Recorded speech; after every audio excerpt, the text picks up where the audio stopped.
Hi, my name is Ruben Rumbaut, and I'm a professor of sociology here at the University of California, Irvine, and I'm also affiliated with the School of Education, with the Department of Chicano Latino Studies, and with the Department of Criminology, Law, and Society.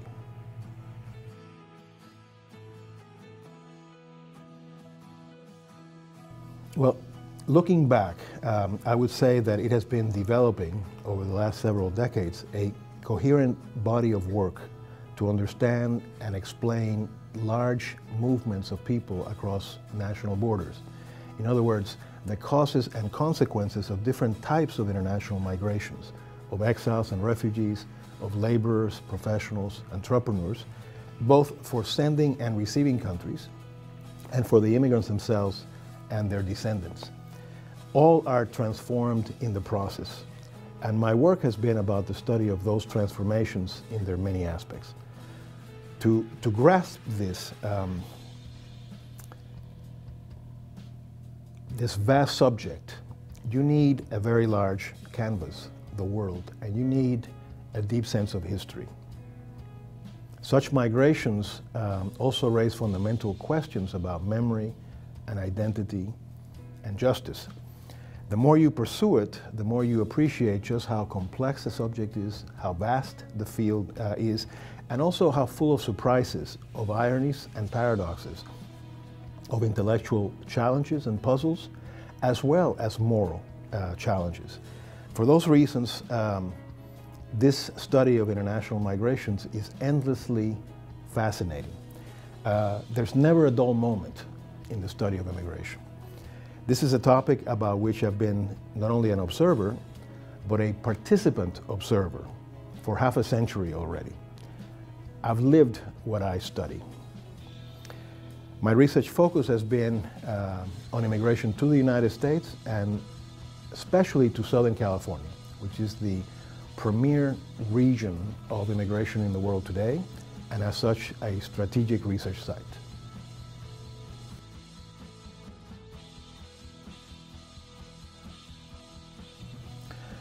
Well, my research has cast a wide net over the years, from studies of exiles and refugees from Cuba, and especially from Vietnam, Laos, and Cambodia, to comparative studies of all major national origin groups to the United States. And that has included the largest longitudinal study of children of immigrants in the United States to date, following thousands of young people from 77 different nationalities from their teen years and into their adult years. Immigrants are extraordinarily diverse populations.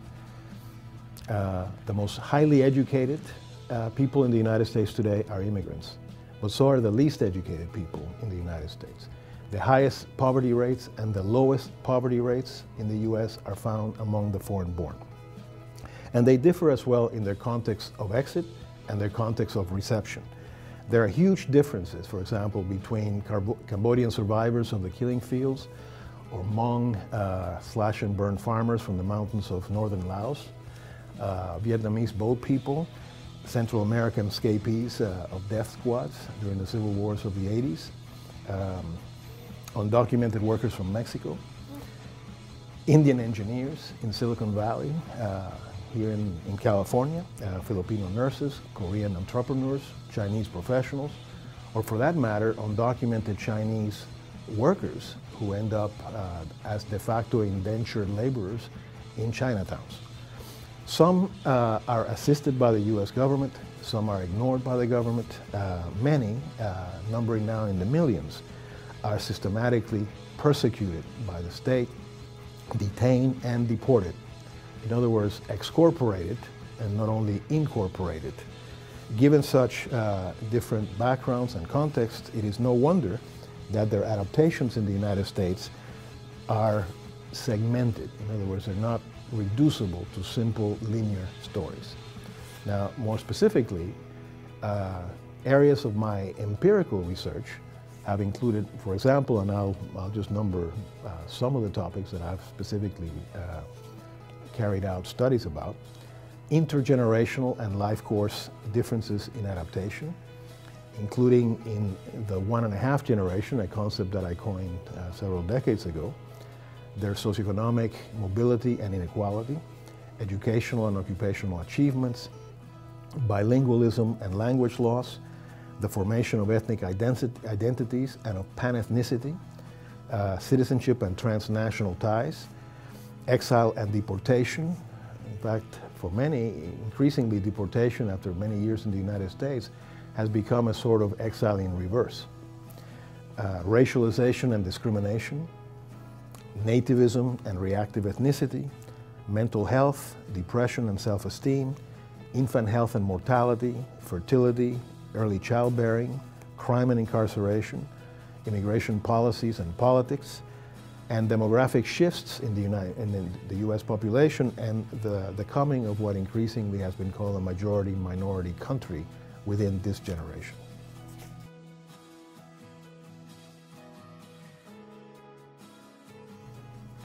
I think my research has made a difference and a contribution on a number of fronts.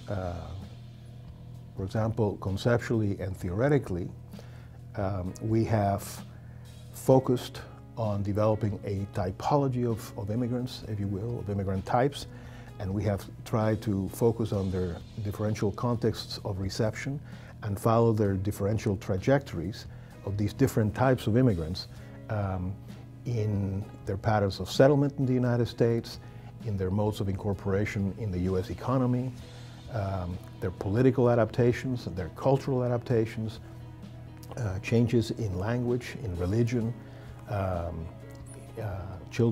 children, how they grow up and how they become incorporated in all these different aspects of the American society, the American polity, the American culture. Intellectually, I think our contributions, whether with respect to the theory of segmented assimilation, my focus on the concept of generation, not only as a cohort, but as a historical unit, and not only the notion of a 1.5 generation, but of multiple generations across the first, the second, and the third, and beyond. The insistence that generation matters and how it matters. And our critique of canonical concepts in sociological theory, specifically the concept of assimilation, which I have criticized as being not only an ethnographic but an ethnocentric concept, not only a descriptive but a prescriptive concept. And I've traced the career of that concept and of the theory of assimilation that it has spawned since the 19th century. As such then, intellectually, I think the sum of my research and of my work has helped to reshape the intellectual framing as well as to some extent the policy debate about immigration in the United States, and not only in the United States but also to some extent outside of the United States. Institutionally, I think our contribution has been to help establish the study of international migration as a defined interdisciplinary field in its own right. Before the 1990s, for example, there really was not a field as such, and this is something that we got going, especially in the early 90s, with the formation of the Committee on International Migration of the Social Science Research Council, of which I was a founding member, the Section on International Migration of the American Sociological Association, of which I was the founding chair, and the way that has spread to become a vibrant field to this day. And finally, policy-wise, I think the contribution has also been significant on a number of policy areas. For example, in a lot of the stereotype debate has argued that immigrants don't want to learn the English language, that immigrants bring crime to our communities, that immigrants take jobs away from natives, that immigrants bring diseases and cause health problems. In almost every single one of these instances, our research has turned conventional wisdom on its head. I have testified before Congress at hearings on immigration reform. I have served as an expert witness in federal trials involving immigration cases. For example, the anti-immigration ordinance in Hazleton, Pennsylvania, which was declared unconstitutional by the federal judge at the end of that particular trial. I have contributed to amicus curiae briefs, for example, to the Ninth Circuit Court of Appeals on detention cases that has led to very significant consequences just this year. And in fact, over the past several months, every Friday I visit undocumented immigrants in local Orange County prisons and jails or detention centers. I've helped secure the release of one man after long efforts. I'm involved in seeking to secure the release of others. So in all of these respects, I think our work has made a difference over the years.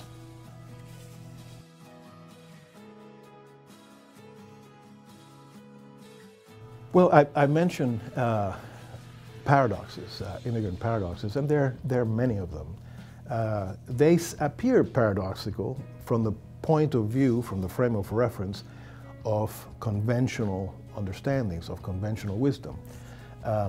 And so when they are applied to the immigrant experience, and you find that it completely turns that conventional wisdom on its head, then you begin resolving the paradox.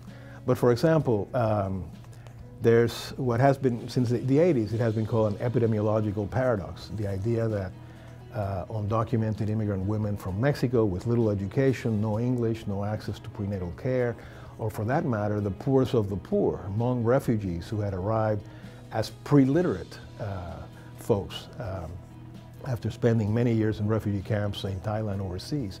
The Cambodians and the Vietnamese boat people that I mentioned earlier, who arrived with nothing but the shirt on their backs and very little knowledge of the American healthcare system, etc.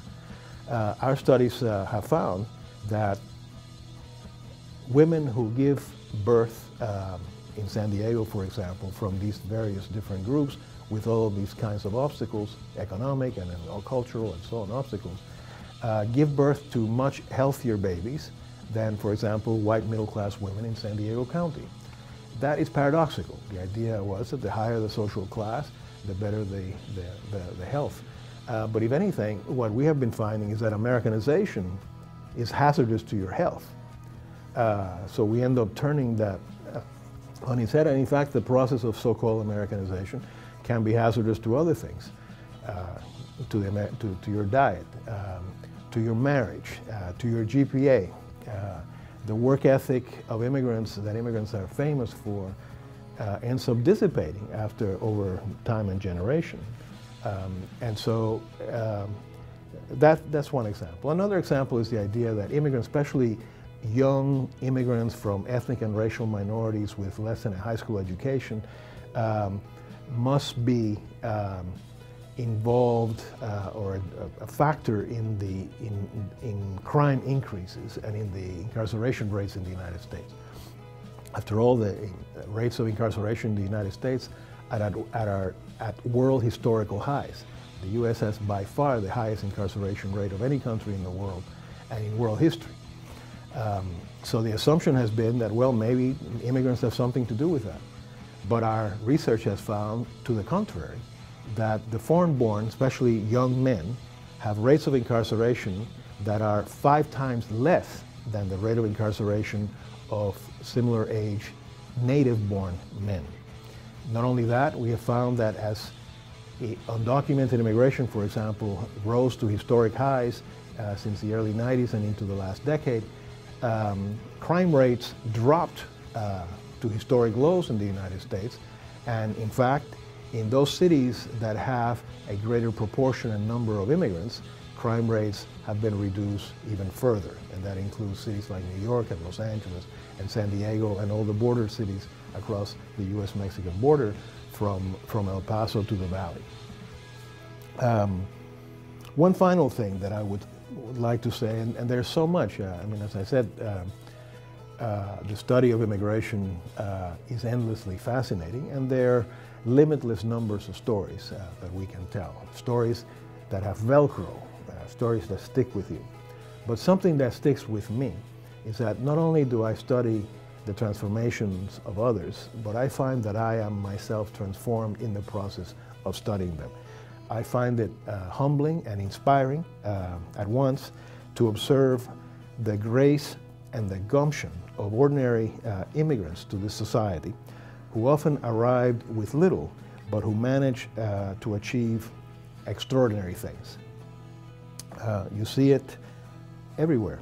You see it in a taxi driver that you, and I've interviewed over 1,000 taxi drivers over the years. 99% of them are immigrants, and the stories they tell me are just awesome. But I don't have to go somewhere and get in a taxi. I can talk with my neighbor, and I can talk with my students.